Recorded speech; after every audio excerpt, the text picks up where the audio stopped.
Now, if you look at the particular stages in a conflict situation, I would say that we have several stages in a conflict situation or life of a conflict. You have the conflict formation phase, an escalation phase, a stagnation phase, and a resolution phase, and a transformation phase. Which means that any given conflict has a life of its own. No conflict continues. There are different phases and cycles in a conflict situation. And what we need to therefore find out is whether it is possible to develop contingent plans for specific phases in a conflict situation. Often what we see is that there is very little done at the conflict formation phase, very little done during a conflict escalation phase. But there is a huge amount that is done during a conflict stagnation phase. And that is when the humanitarian agencies come in very large numbers, when the citizens in the country are powerless and passive, when the institutions break down and law and order does not prevail. And that is when there begins to be some interest. If there are strategic interests, yes, there is an interest. If there is no strategic interest of the powers, a war can continue for 25 to 30 years. So the life of a war, particularly internal war, like the Sudan war or Ethiopian war, can drag on for a large number of years because of sheer indifference, because nobody cares. And a whole cycle of vested interest begins to develop on the conflict itself, on the maintenance and the perpetuation of the conflict. And that is again where the humanitarian agencies, all kinds of people keep that momentum going. And very few agencies get involved in the resolution or the preventive phase. If you take resources, about $11 billion are invested in the humanitarian assistance a year, and not even 2% of that actually is invested in conflict prevention or conflict resolution.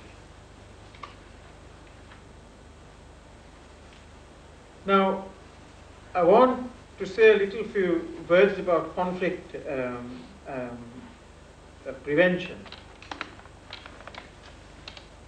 After the Agenda for Peace, which was published by the Secretary General several years ago, in the Agenda for Peace, he made a very strong emphasis on prevention.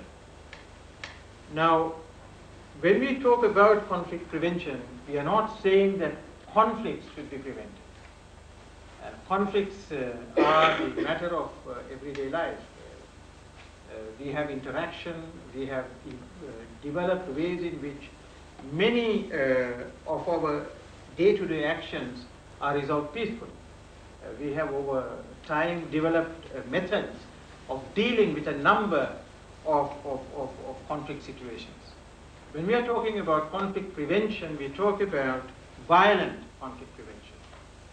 Conflicts which have a potential for gross violations of human rights, where large numbers of citizens and peoples are involved, and the escalation of which can lead to massive number of civilian casualties. So the interest in prevention is the prevention of violent conflicts. The problem with conflict prevention is that if you prevent a conflict, nobody knows. You only get to hear about a conflict when it is not prevented.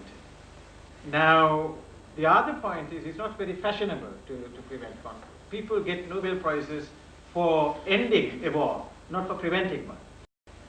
If you look at the last 10 years of those who got Nobel Prizes, from Mr. Kissinger to many others, they've got the prize for ending wars.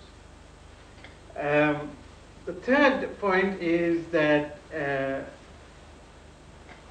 that parties to a conflict are more amenable to talk to each other before violence has erupted.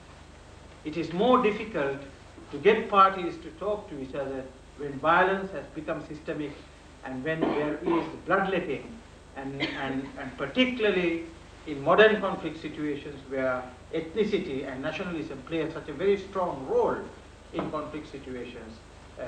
The moment at which blood is spilled, it is very, very difficult to